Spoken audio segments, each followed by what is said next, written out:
Welcome to Techie Tuesday on Thursday. I am live from New Jersey, from my cousin's home in Nutley on my way to Connecticut. So yesterday I drove the retreat to the mountains, ended Tuesday. Yesterday I drove from South Carolina to New Jersey, picked up April. Today she's working remotely from my cousins, and then we'll head to Connecticut tonight for my grandmother's funeral tomorrow. I think those of you that have been, watching for a while know that my grandmother passed away in March, 2 weeks before her 100th birthday. So we're gonna go celebrate her tomorrow. Remember her.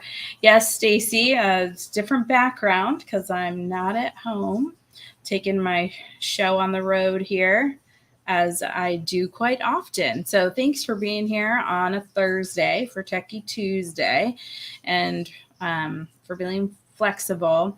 I think my last live, I was asking for suggestions on what you all maybe wanted to learn as far as for Techie Tuesday. And actually this topic we kept coming back to at the retreat in the mountains. It's the, something that we all have trouble with in this digital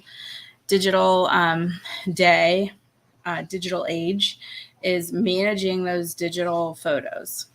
There's so many different ways, to do it. And so I'm not necessarily, I'm going to tell you how I manage it. So I have over a terabyte of photos, just my photo vault. So I have a lot of photos, as do probably most of you, because you're watching this and you're scrapbookers. So, and yeah, so many photos to manage. So, and this is one thing, a question that I get over and over again. So I thought this will be a good topic. We'll have it. This will be, obviously this is being recorded. So if you're watching the replay, and if you don't, you can come back to this as a guide if you want. You can still text me and ask me. I'm happy to tell you what I do with my photos. But if you can also use this as a resource to come back to if you need a refresher. And when you're ready to get going, if you need some hands-on help, of course, I'm happy to do that with you, either over Zoom, over the phone, or in person, to help you kind of manage your digital photo situation. So thank you, Rosie. I see that you already shared. And as a reminder, if you share this video, either now or during the replay, I am going to do a drawing for $10 off your next order. Now, it could be you can use it for digital content if you're watching Techie Tuesday and you're a digital scrapbooker, or if you learn about a program on today's Techie Tuesday that you'd like to purchase.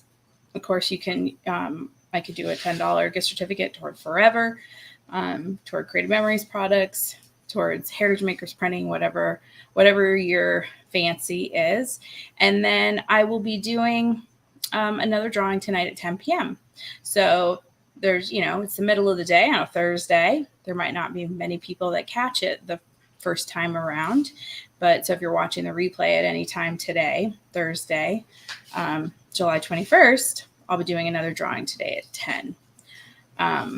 So with that, I did make a little graphic. I'm going to show it a couple times during the live today. So if you want to refer back to it, you can, maybe want to take a screenshot of your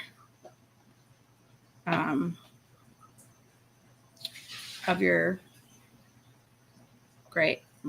Windows wants to update right now. No, we're not going to update right in the middle of our live. Okay.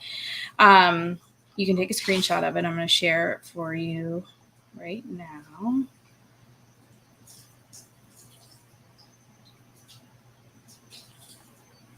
It's going to get a little wild here for a second.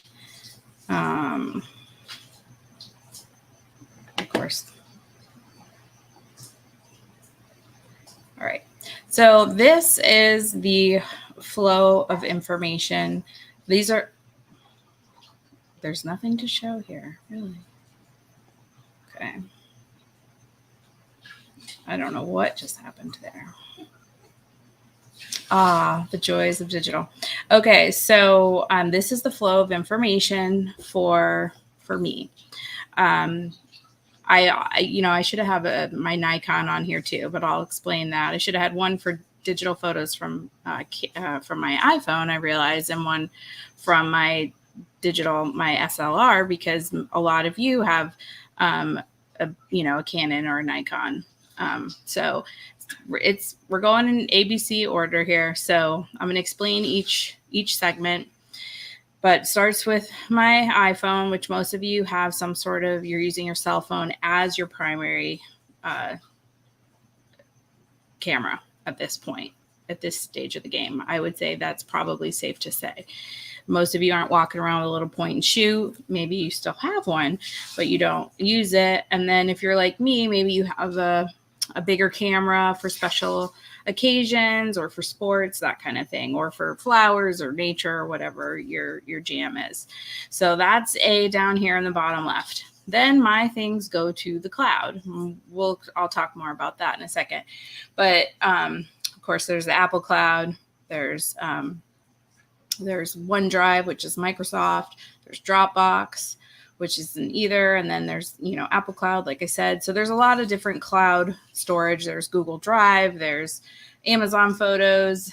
And so I've had experiences with, most all of those. And so I'm going to go into that a little more in depth. So we've got cell phone, go to the cloud, come back to my computer.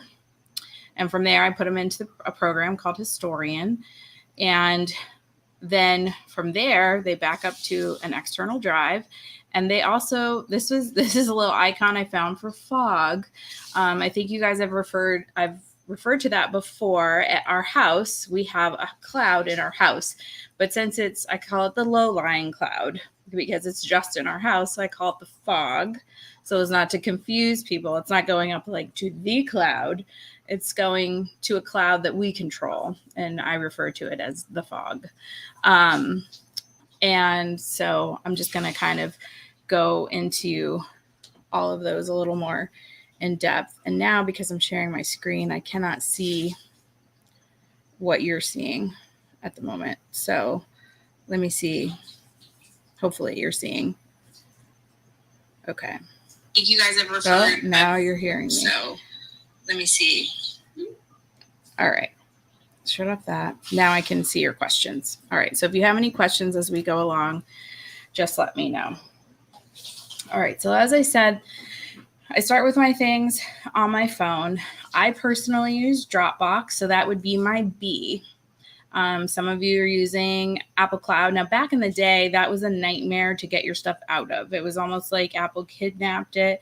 But my experience now is that you can select large chunks of photos and download them in a zip drive. So if that's the easiest for you to do, I find a lot of people, without even realizing it, because they ran out of space on their phone, and it started with the 99 cents, and then they ran out of that space, and then it's $1.99 a month, and then it just kind of ticks up from there. So I find that when people have me help them set up into OneDrive or Dropbox, at that point I discover that their things have been backing up to their iPhone. In fact, just this weekend, somebody wanted to share a photo, and I know that she's running out of space on her phone. She's trying to download an app, and she couldn't. I said, "You're out of space." So that's a whole different, Techie Tuesdays, managing your phone space. But I could tell by the icon on her photos that her photos weren't actually on her phone. That is also another problem that people run into, where they think their photos are on their phone. So they think they're good and they want to get them off the phone. And when I plug in their phone, I realize they're not on their phone. They're in the cloud, in the Apple Cloud. And you'll know that on your phone if there's like a little letter I on the bottom of your picture on your iPhone. And then if you tap on it, it'll start downloading to your phone. So that is a space saving feature that a lot of people don't realize is happening on their phone. So then they go to plug in their phone and they go to download it, download it at Walgreens or Walmart or something, and then they can't because it's just a thumbnail on your phone. And so it's not a full resolution photo. So, so my advice would be to keep it moving in a flow like this. If you've been a longtime follower of this page, then you know that on the first of every month, I post a Hip Hip Hooray, it's backup day. That on the first of every month is when I do my backup process. And so again, back here. So A, I'm taking the photos.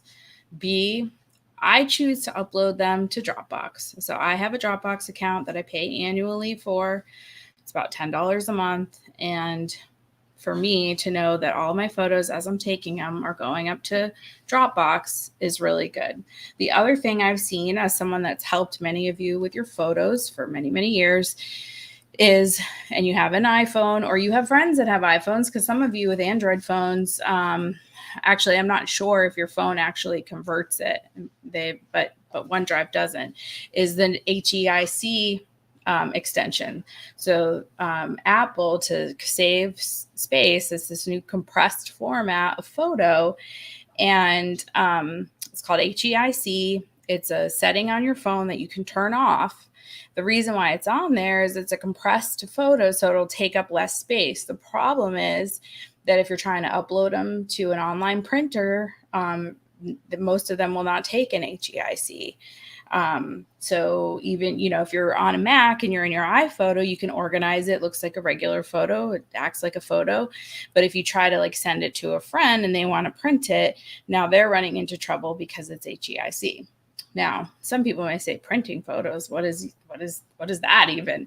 In this digital world, if you have a Mac, say you got your HEIC, you do whatever you want with it, or post it to, Instagram or Facebook or whatever, and you don't even notice it until you try to do something with it. And now you're stuck with trying to find a conversion program. And so that reason, I have HEIC turned off on my iPhone.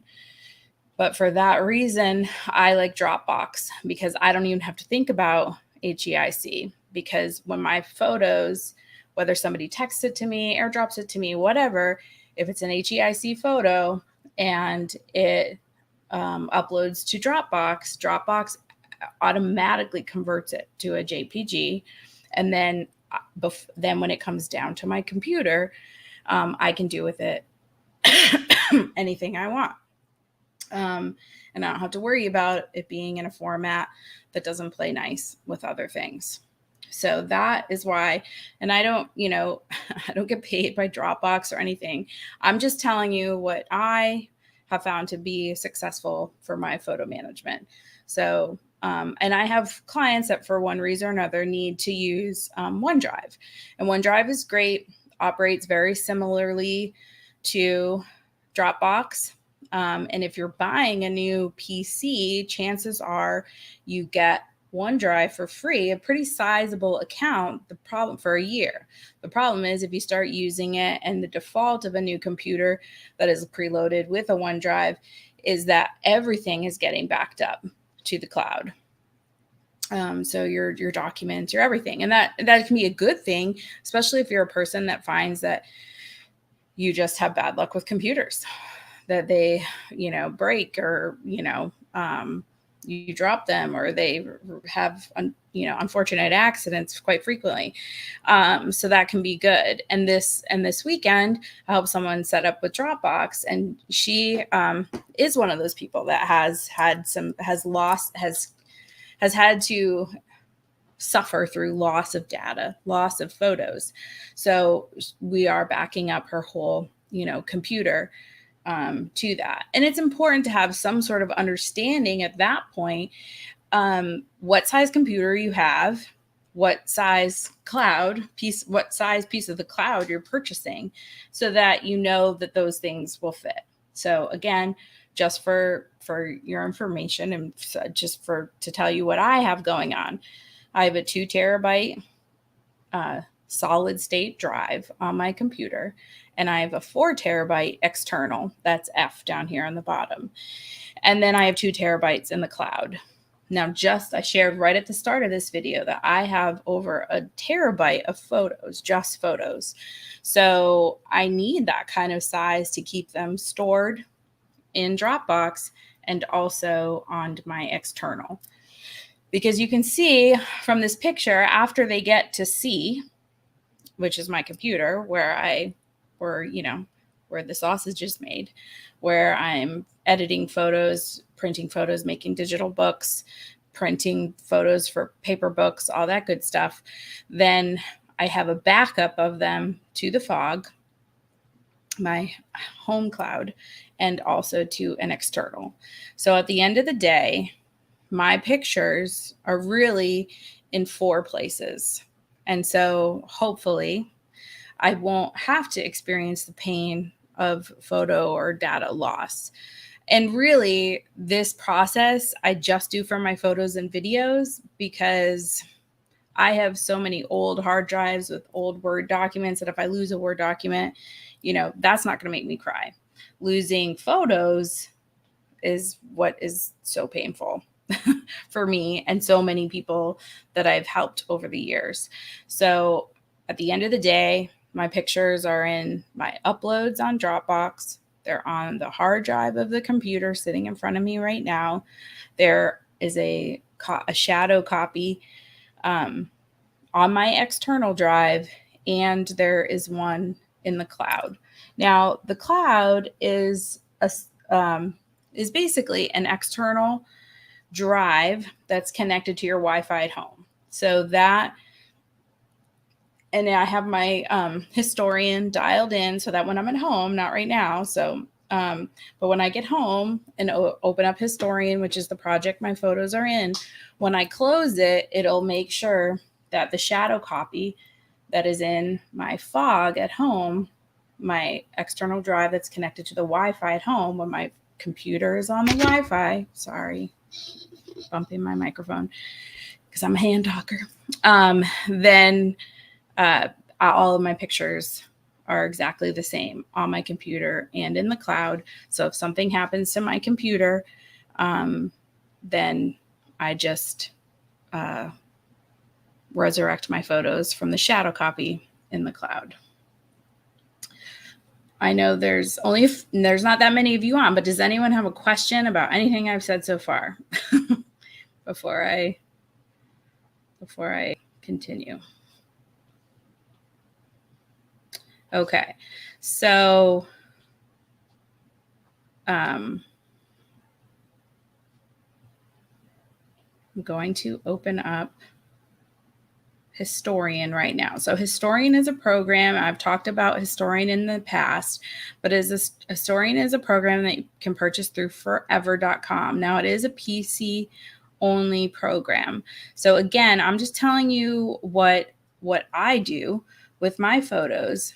But whether you're using iPhoto and your stuff is backed up to the cloud, it's that redundancy, which is important when you're talking about photo management so that, you don't lose things.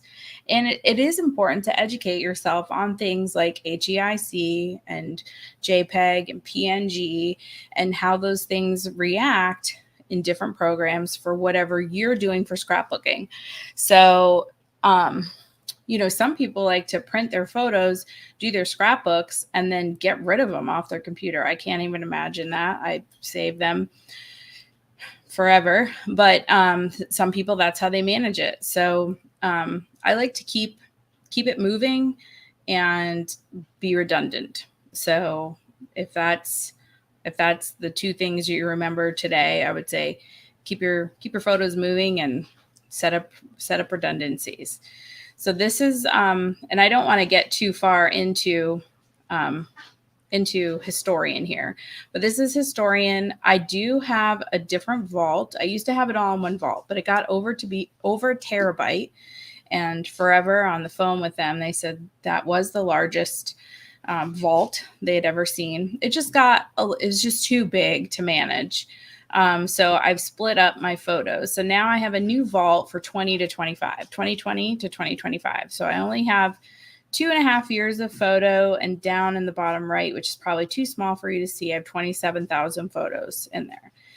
So it'll be over, probably 60 or 70,000 photos in here over the 5 years, and then I'll start another one.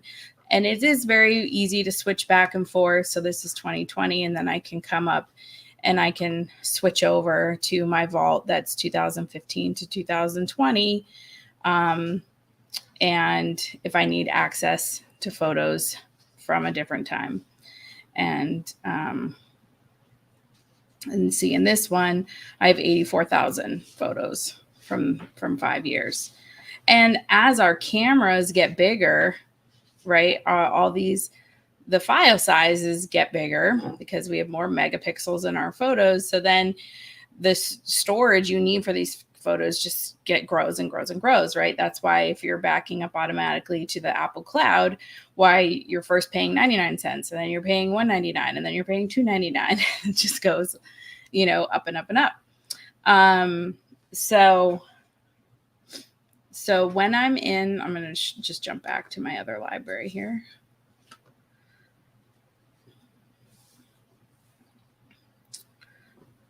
So my photos go to Dropbox. And so here are pictures that were, just uploaded from the retreat. Really haven't taken pictures and then. So we got main, we got retreat, we got screenshot, everything comes up to there. And so that is physically on my computer. So again, this weekend, one thing to keep in mind is that they do need to be not just stored in the cloud. So your camera uploads, you also want it to be a mirror image and downloaded to your computer if you're bringing them into another program, as I am. Once you've brought them into that program, you can set in this case, I'll just show you Dropbox. Like I'm coming over here to my camera uploads. Again, it's probably very small for you to see on the side, but when you right click on it, one of your options is to make online only. So that will actually remove it from the storage on your hard drive, on your local hard drive, and will only keep it in the cloud. I don't want that for my camera uploads because I'm bringing them into Historian.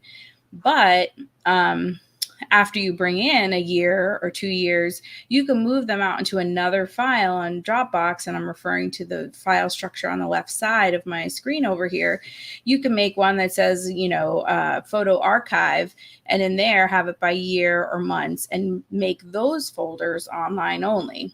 I mean, if you're paying for 2 terabytes of space on Dropbox, there's no reason for you to delete them. Now, some people that I help have a free account with Dropbox. So in that case, it fills up with their camera uploads. They bring it into Historian, and then they have to go ahead and delete it from the camera uploads so that more photos can upload. All right. So they're physically on my computer in the camera uploads, and everything under this Dropbox icon over here is mirroring what's in the cloud. Okay. So it gets confusing. You think it's on your computer, but most of those files over there are all just online only, but it's just showing me what's in there. And I have the option to download them if I need them for anything local on my computer. And if your head is just swimming right now, no worries. Hopefully you're writing down any questions. If you're too afraid to ask them in the chat, you can text me separately. You know me, I'm happy to answer those. So I'm just going to go back into my media library. I just want to show you, because those pictures are local, I'm going to come up on the top. There's a Get Media ribbon. I'm going to get media from files. Right now it's looking at my desktop. So I'm going to come into my camera uploads. It starts the oldest first. So like I have old showcase pictures and old pictures. of the kid, and I have it set to flip to the newest. So I know these pictures aren't in here because this is like the middle of July. So I'm just going to select 10 pictures because, again, what I do on the first of every month is I go into my camera, I open Historian, I go pull my camera uploads, I pull everything for the whole month. So everything for that month is in here, and then I organize them by category inside Historian. So then I'm only dealing with 1 month of photos at a time to organize. So I just brought in those 10 pictures, and then again, I don't want to get too far out in the weeds as far as Historian, but on the left side, I have a Creative Memories folder, and I have retreats, a retreats tag. And so I will just highlight all of these and drag them into my retreats. And they're still in my view here because I'm viewing everything in my library. But now if I were to click on one of them in the item properties, it would tell me over here on the right-hand side that it's tagged with retreats. And so then if I want to look at pictures of retreats, regardless of year or month, I would just click on the retreats and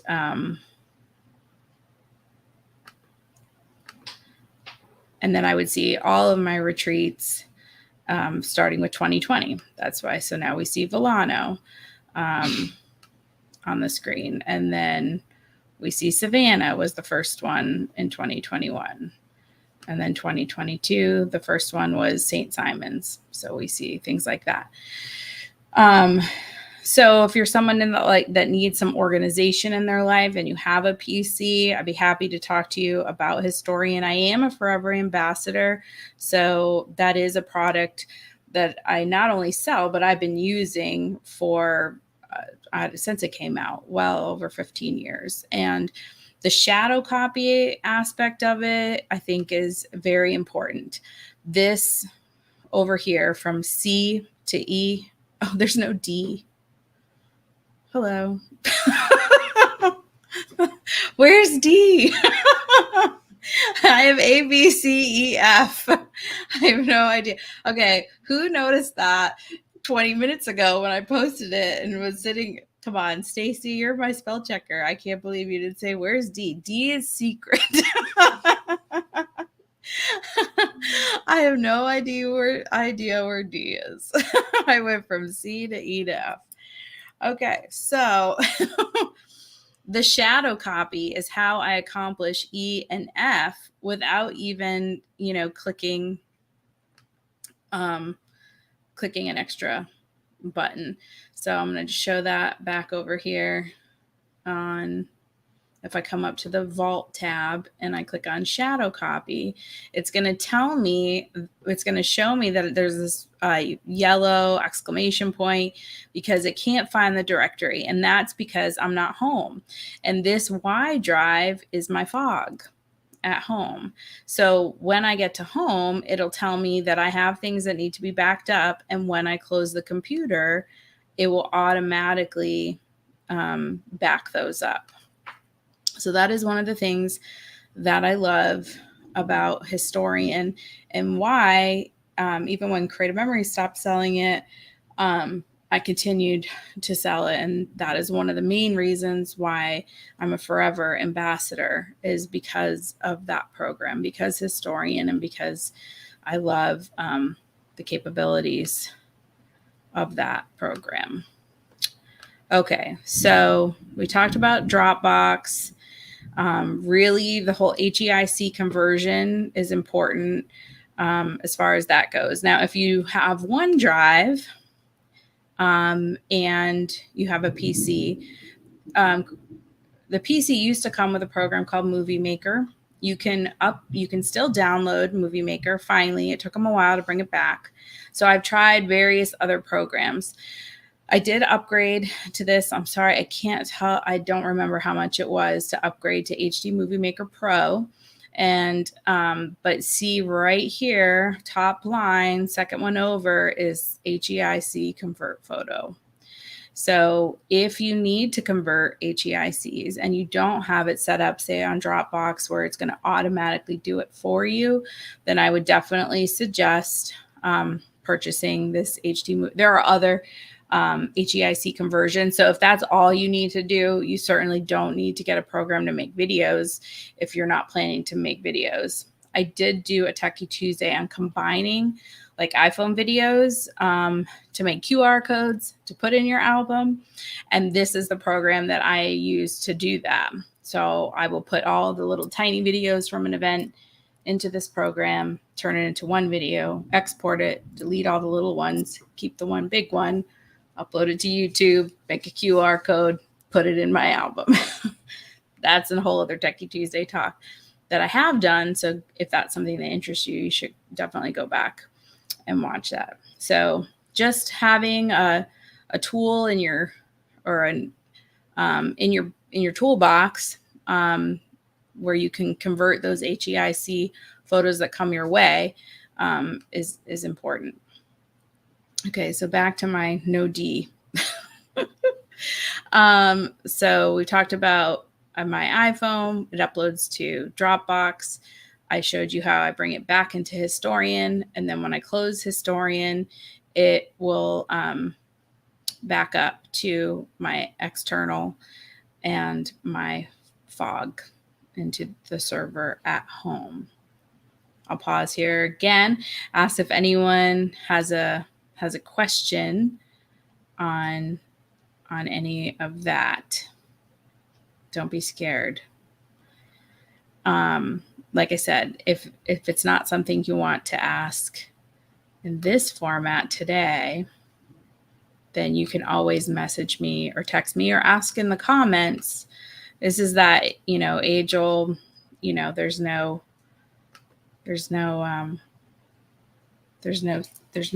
silly questions, right? Because if you're thinking it, okay.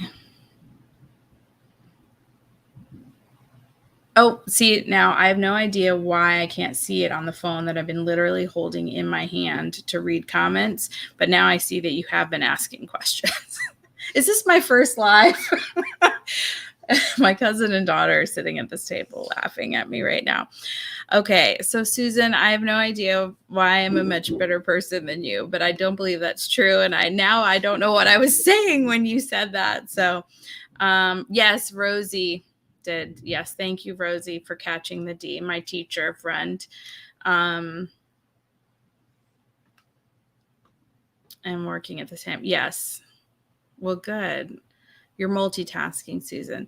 Movie Maker is iOS only? No, Movie Maker, what I just showed you, is a PC program. That is downloaded from the Microsoft store. That is Windows. You're funny, Susan. You're one of the most brilliant people I know. They just haven't come to you yet, the questions. That's fine. They're going to come to you while you're laying in bed tonight, and then you can just message me. No, so Movie Maker, there is iMovie. That is for Macs. But Movie Maker is a PC program that you can download, Stacy. Particularly, I don't know, and maybe Stacy, if you're still watching, Androids, do they convert? What do they do with HEIC? Do Androids just convert them to JPEGs if somebody texts you? Sherry, looking that up for me? Sherry's gonna look it up because I don't own an Android and I don't know the answer to that. So I don't know if you do, Stacy. If anyone has ever with an Apple has ever texted you an HEIC, does the phone convert it and say, no, we don't play with HEIC, we're not an Apple, we're going to just convert it? She says it must be automatic. Maybe it depends on the... If you have a converter, it's going to be automatic, but it can't be automatic. So I don't know, but that'd be something interesting because what I've experienced with people that have say OneDrive is they're uploading all their camera uploads to OneDrive. Somebody sends them an HEIC. They don't even know necessarily that photo is missing. They pull it into their computer, but the HEIC does not come.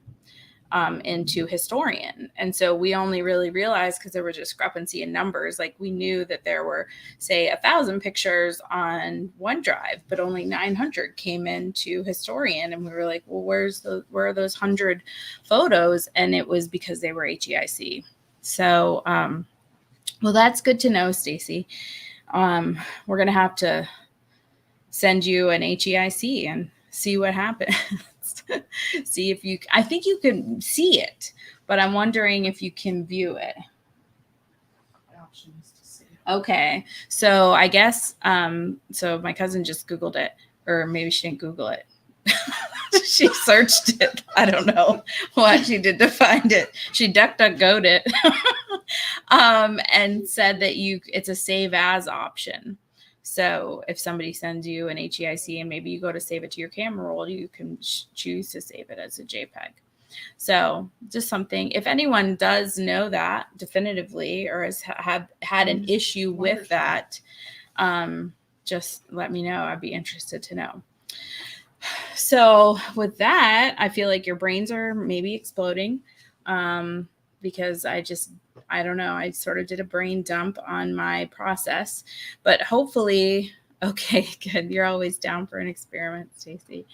Hopefully you maybe learned a little something today. If anything, you know how I manage my photos. And so if it becomes an issue for you, or if you just feel like your digital photos are out of control, then you can definitely reach out to me and I will help you manage that. We're getting a little storm here. Hopefully my Wi-Fi will stay intact for just 30 more seconds. All right, so I am going to pick our winner here. And there's lightning. You can see me in the camera before I lose my umbrella.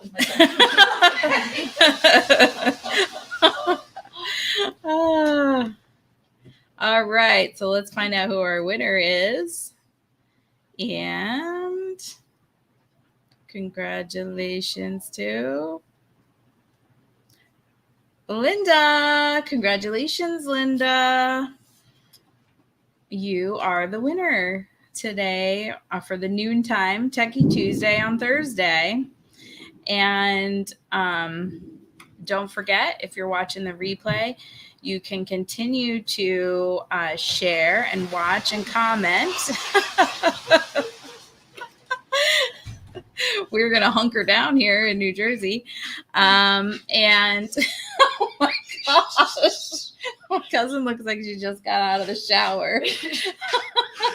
She's literally dripping. That was quite a storm. So thanks so much for tuning in today, ladies. Thank you for liking or loving this broadcast and sharing. And until I see you again, which will be Tuesday for the card class, Tuesday at 5 p.m. I do not anticipate being home. So tune in to see where in the world is Tara O'Gorman. And I will look forward to seeing you all soon. Until I see you again, you all know what to do by now. Stay scrappy, my friends. Bye-bye.